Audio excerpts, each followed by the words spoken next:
I'm Lloyd Chapman, President and founder of the American Small Business League, and I'd like to talk to you for a moment about a piece of legislation that passed the House last week, H.R. 5819, and it's basically the reauthorization of the Small Business Innovative Research Program.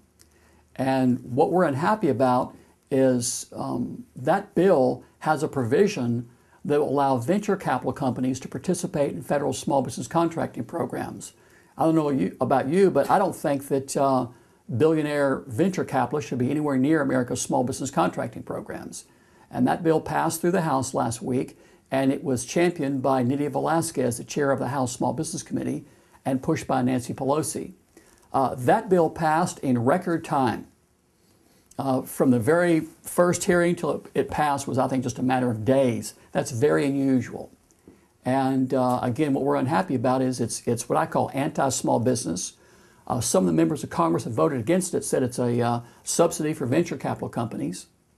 And it's going to divert a lot of small business contracts to big companies. By the way, that's the second time in a year that the House Small Business Committee has passed legislation to do that. The last one was 3567.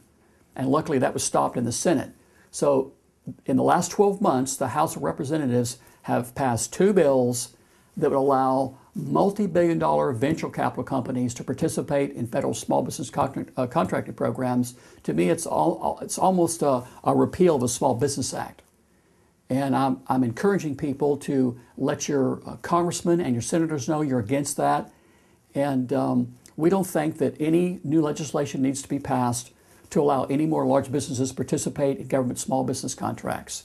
In the last 6 years, there have been 12 federal investigations that have all found that some of the biggest companies in the world are getting government small business contracts.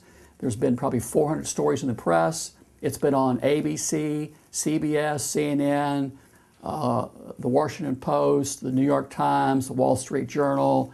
You know, probably the top 50 newspapers in the country have covered that story. So again, I hope you'll agree with me that it's ridiculous that Fortune 500 corporations and multi-billion-dollar venture capital firms to be participating in federal small business contracting programs. And I hope you'll let your senators and your congressmen know that you're against any legislation that will allow that to continue. Thank you.